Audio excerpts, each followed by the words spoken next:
Le Pays Vensois, une terre de randonnée. Vous savez que nous avons ce feuilleton qui est consacré et c'est le 4e épisode que l'on vous propose aujourd'hui. Cette fois-ci, c'est une randonnée on va dire, à fragrance, hein, dans les balades florales de Aux 5 Vence sens presque. à Grasse. Là, on y est, c'est les 5 oui. sens. Ouais. Parce que l'emblème de Vence, c'est la rose, la fameuse Rose Tango. Ah oui, que tout le monde connaît, qui autrefois tapissait les collines de l'arrière-pays vensois. Alors Delphine, Enzo et Pascaline, une famille de la région, ils ont décidé de la découvrir, cette tango, sous toutes ses formes. Des bouquets, donc des marchés, de la floraison, jusqu'à presque la dégustation, car elle sent si bon, cette tango, qu'on en mangerait. Oui, monsieur. Un samedi matin à Vence. Les rayons du soleil illuminent la cathédrale et les habitants se prélassent sous les platanes. Place du Grand Jardin, c'est le rendez-vous hebdomadaire du marché aux fleurs. Pour les Vensois, c'est une vieille tradition, car c'est ici que l'on trouve une perle rare. On nous a vanté les mérites de la fleur de Vence, la rose de Vence, ouais. La tango, qui est magnifique, qui a une odeur incroyable. Avec Enzo, leur petit garçon, Delphine et Jean-Pascal sont venus acheter la tango. C'est le surnom de la rose de Vence. Depuis des décennies, cette fleur est l'emblème de la ville. Elle est connue pour ses couleurs éclatantes, mais surtout pour son parfum hors du commun. C'est incroyable, difficile de faire passer à l'image, mais vous pouvez nous croire sur parole. Même quand on fait la différence avec les différents bouquets qui sont ici, on a quelque chose d'énorme qui nous remplit le nez. C'est extraordinaire, vraiment. Cette rose aux senteurs incroyables est née dans les années 50. Autrefois, elle tapissait les collines de l'arrière-pays et on comptait 2 récoltes par an. Une qui était pour la fête des mères, donc au mois de mai.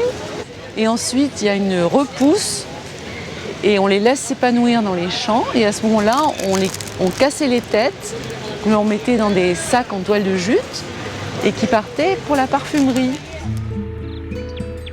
Aujourd'hui, les horticulteurs qui cultivent la tango se comptent sur les doigts de la main. À Vence, il reste Joseph. Depuis l'âge de 14 ans, il a le nez dans les pétales. Bien plus qu'un métier, cette fleur est sa grande passion. Un amour pour les roses qu'il transmet avec fierté aux plus jeunes. Vas-y, le nez dedans, n'aie pas peur. Hein. C'est ça, hein.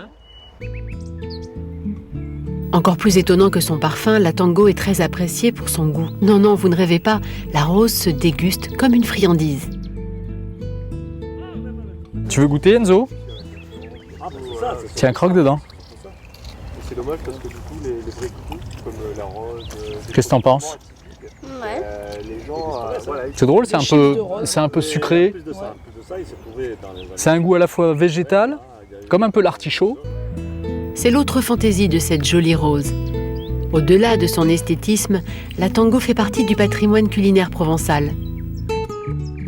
On peut la commercialiser en tige pour faire les bouquets, quoi. Ou alors ouverte en confiserie.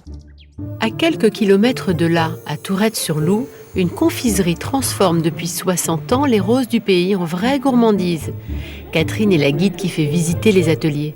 On a besoin de 3 tonnes de roses qu'on transforme vraiment dans une période entre le mois de mai et le mois d'octobre. Dans cette confiserie, notre famille retombe en enfance. Des bonbons à la rose font saliver leurs papilles. C'est les petits bonbons qui sont rose clair comme ça. La rose tango donc. Hein. Voilà, la rose tango, toujours la même. Là, on travaille un arôme pour faire le bonbon. Donc, un bonbon comme ça, il faut compter presque un quart d'heure pour le faire. Et vous le mangez en 2 minutes. Ah oui, un seul bonbon. Verdict de cette dégustation, le goût de la rose est bien présent. On retrouve aussi les nuances d'odeur qu'on avait ce matin sur le marché ou chez Monsieur Juge, qu'on allait visiter. C'est assez marquant d'ailleurs. Après le temple des papilles, voici le temple des pupilles. Situé au pied de la cité aromatique de Grasse, ce jardin botanique de 2 hectares propose une promenade parfumée. Ici, la rose est mise en valeur comme nulle part ailleurs. Au milieu de cette formidable floraison, Mathieu, le jardinier, est littéralement en extase.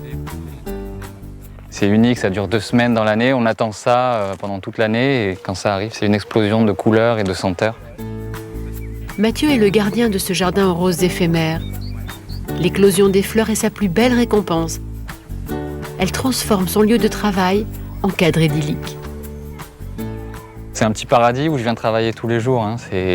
Les visiteurs me le disent, hein, vous devez être heureux de travailler ici. Et c'est vrai que je ne peux pas me plaindre. Franchement, avoir un travail, devoir se lever le matin pour venir travailler ici, c'est un bonheur. Ce jardin envoûte le public par sa beauté. C'est un moment exquis où les visiteurs ramènent plein de couleurs dans leur panier, car ici, il est possible de cueillir les roses. Prenez la rose comme ça, vous la posez sur vos doigts et vous tirez avec votre pouce. Voilà, au-dessus de votre index, et vous tirez avec le pouce et ça vient tout seul. De Vence jusqu'à Grasse, cette balade florale d'environ 30 km dévoile les racines des Alpes-Maritimes.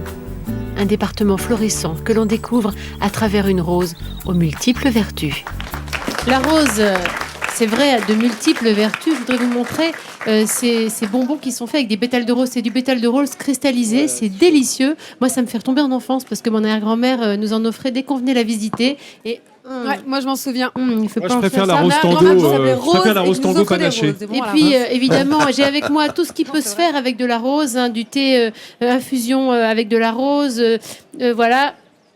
Et je voulais vous parler d'une petite recette. J'ai un petit peu de temps. Une petite recette pour la peau, parce qu'on l'a dit, la rose a de bonnes vertus. Tu peux la manger, hein, tu peux essayer de la manger. Une huile, alors voilà, vous prenez des pétales de rose, vous mettez de l'huile d'olive, soit vous faites macérer pendant 15 jours au soleil, soit vous le faites infuser, c'est-à-dire vous mettez dans de l'eau chaude pendant 2 heures, enfin dans de l'eau chaude au bain-marie, dans de l'eau chaude.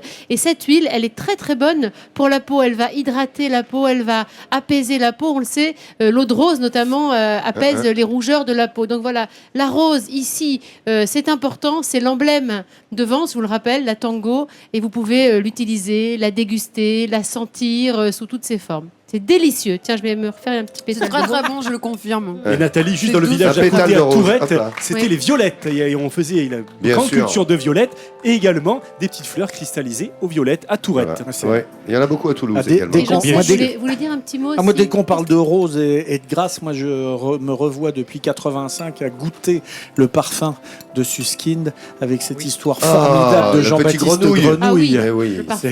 Le parfum de Suskind. D'ailleurs, vous pouvez le lire si vous vous intéressez aux fragrances, aux odeurs.